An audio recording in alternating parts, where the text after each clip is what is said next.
Vamos a hablar de la hiperlordosis, temazo. Mucha gente piensa que la hiperlordosis predomina en nuestra sociedad, que si hay alguna desalineación en la columna es sobre todo hacia la hiperlordosis, pero la realidad es que sobre todo es hacia las lumbares planas, es hacia la rectificación de la columna lumbar. Pero hoy nos vamos a centrar en la hiperlordosis y cómo las cadenas musculares, el desequilibrio entre las cadenas musculares son capaces de producir esta realidad, una exageración en la curvatura lumbar.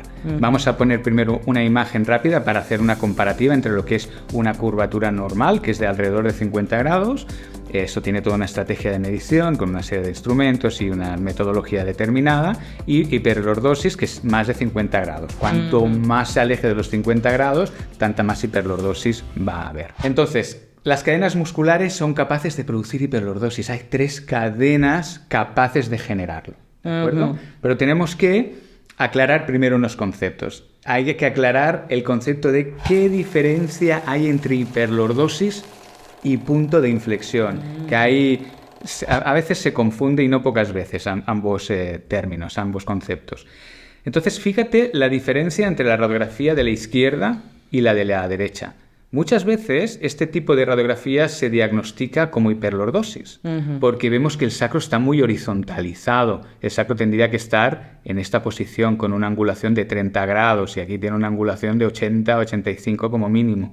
Entonces está muy acentuada aquí la curvatura, pero fíjate, el resto de las lumbares están muy planas, ¿de acuerdo? Fíjate que está casi rectas esas vértebras a ese nivel, ¿de acuerdo? Entonces aquí es donde se produce sobre todo un cambio entre esta vértebra y esta. Fíjate cómo está todo muy acuñado aquí, está muy cerradito ese espacio, es porque se produce un punto de inflexión. Entonces la curvatura escoliótica es cuando digamos, toda la curvatura lumbar está acentuada, y el punto de inflexión es cuando la parte baja, normalmente L5-S1, como mucho L4, L5-S1, están incurvadas excesivamente, cuando el resto de la curvatura lumbar normalmente está aplanada. Y esto responde a un tipo de cadenas de predominancia de cadena muscular del que vamos a hablar a continuación. Un tema muy interesante, ahora verás. Tenemos aquí la primera cadena capaz de generar una alteración en la exageración de la curvatura lumbar, es la cadena respiratoria hiperlordótica. ¿De acuerdo? Esta es por antonomasia la que produce una real hiperlordosis lumbar. ¿De acuerdo? ¿Qué músculos son los que generan esa deformidad esquelética? No es que, digamos, la columna vertebral se coloque en esta posición así espontáneamente, pues porque así hemos salido, así hemos nacido y así nos hemos constituido. No, es un juego de equilibrios entre las cadenas musculares en la que la cadena respiratoria hiperlordótica está excesiva, está traccionando demasiado sobre el esqueleto por una cuestión psicocomportamental muy interesante, que desarrollamos dentro de la certificación de cadenas musculares y emociones, pero aquí vamos a ver el detalle anatómico, o una parte del detalle anatómico, de cómo realmente es capaz de generar esa hiperlordosis, ¿de acuerdo? Tenemos aquí el binomio diafragma-psoas ilíaco, ¿de acuerdo? Esto es el psoas y esto es el ilíaco, son 2 vientres musculares, pero se identifican como uno solo, y realmente es un binomio que se entrelaza, que trabaja sinérgicamente para generar diferentes actividades, pero cuando hay un exceso de la cadena respiratoria hiperlordótica, ¿qué es lo que ocurre? Que el diafragma incrementa el tono, y ese incremento del tono lo que hace es traccionar de la zona lumbar hacia arriba, incrementando la curvatura, traccionando en esa dirección y generando curvatura. Esto es un concepto muy curioso, muy especial, que es muy importante tenerlo en cuenta para saber cómo regular la tensión de esa cadena. Y por otro lado, el psoas ilíaco hace lo mismo, pero desde abajo. Es la tensión, el exceso de programación, el exceso de tono del psoas ilíaco tracciona hacia abajo, incrementando esa curvatura lumbar, y la resultante de ambas fuerzas traccionando nos empuja, además, esa resultante nos empuja las lumbares hacia adelante, en esta típica posición de hiperlordótica de cadena respiratoria. O sea que la hiperlordosis aquí es una consecuencia de la hiperprogramación de la cadena, del exceso de la cadena. Y tiene otro tipo de desalineaciones, esta cadena, como un dorso plano y unas cervicales planas. Nosotros haremos una radiografía de estas personas y encontraríamos las dorsales y las cervicales planas debido a otras reacciones musculares de la propia cadena. ¿Qué otra cadena? La cadena antepulsada. Pero aquí lo vamos a ver diferente. Aquí se va a producir un punto de inflexión. Si bien antes era una hiperlordosis clásica tradicional real, aquí lo que nos vamos a encontrar es un punto de inflexión. Que no es la hiperlordosis. Parece, pero no lo es. Eso es. Sí. La podríamos considerar si lo aclaramos. Podríamos decir, es una hiperlordosis baja. Digamos, o un punto de inflexión, una acentuación de la curvatura baja lumbar. Okay. Porque así somos específicos, estamos describiendo lo que está ocurriendo. Sí, porque según si es hiperlordosis clásica o si es un punto de inflexión, el trabajo de los ejercicios tiene que ser diferente. Es diferente. O sea, no podemos confundirnos y trabajar así de forma global, sino de forma así general, sino más bien tenemos que trabajar de forma muy específica. Si es un punto de inflexión, los ejercicios van a ser diferentes, tanto los ejercicios físicos como los ejercicios psicocomportamentales, que si es una hiperlordosis clásica del libro, que no abunda tanto. Eso es el motivo por el cual nuestros graduados o las personas que están formadas en esta disciplina obtienen resultados tan rápido, porque son capaces de ser precisos, específicos según las necesidades de la persona. Entonces, ¿qué caracteriza esta cadena? Antepulsada. El cuerpo está antepulsado, está desplazado hacia adelante, porque son personas cerebrales muy estructuradas, son personas que realmente están programando, viviendo en la programación cotidiana, son muy buenos en eso.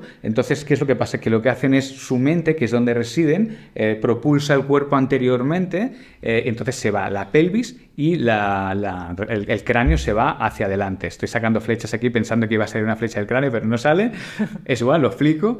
Entonces, ¿qué es lo que pasa? El cráneo y la pelvis se van hacia adelante. Fíjate cómo la línea de gravedad, que es esta línea roja de aquí, el orificio auditivo tendría que coincidir con la línea de gravedad y el centro del hombro también. Y la cadera tendría que estar situada un poquitín por detrás incluso. Entonces, fíjate que hay mucha más cantidad de cuerpo delante de la línea que detrás de la línea.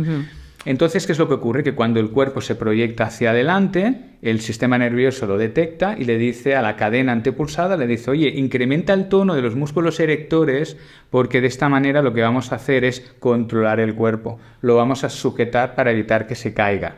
Entonces, lo que ocurre es que ese exceso de tono de la musculatura erectora nos va a estar traccionando del sacro hacia arriba, es decir, sí que nos va a sujetar el tronco, la columna vertebral. Vamos a coger esto de aquí para poderlo explicar bien.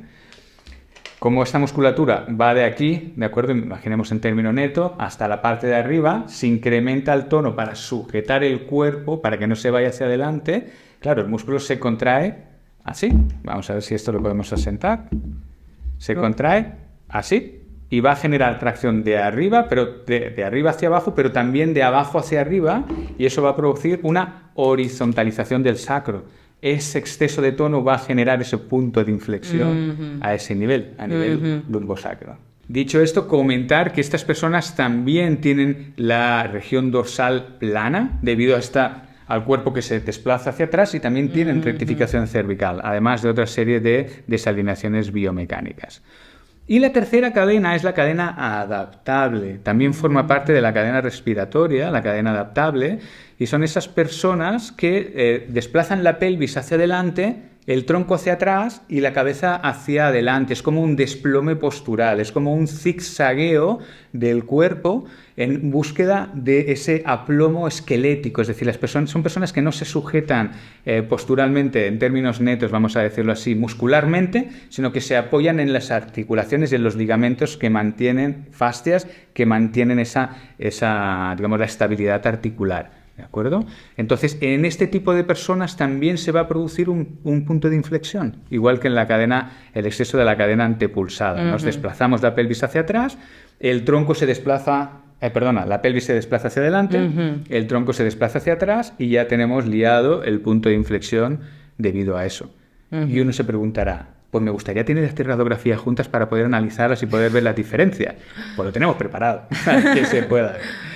Entonces, aquí tenemos la hiperlordótica, ¿de acuerdo? La hiperlordosis clásica. Aquí tenemos la antepulsada y aquí tenemos la adaptable. Fijaros, esta la tenemos muy clara, ¿verdad? Sí. Y fíjate aquí cómo ese es el cuerpo que se desplaza anteriormente, la pelvis que se desplaza anteriormente y el cráneo que se desplaza anteriormente, y ese intento de sujeción del tronco, y cómo está vertical, ¿verdad? Aquí la columna vertebral. Y fíjate cómo aquí se desplaza hacia atrás. ¿De acuerdo? Se produce la anteriorización de la pelvis y aquí el tronco se desplaza hacia atrás.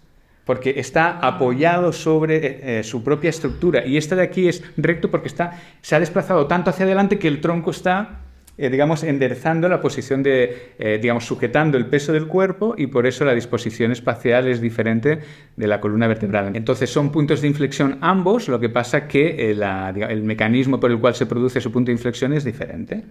Tengo una sola palabra. Okay. Mind blowing. Ya, es curioso, ¿verdad? Es súper aclaratorio. O sea, de repente lo ves las tres radiografías así y queda muy ilustrativo, muy didáctico, muy claro la diferencia entre el punto de inflexión de las cadenas y la hiperlordosis. O sea, queda genial. Muchísimas gracias. Súper. Bueno, la tecnología que nos permite hacer estas cosas.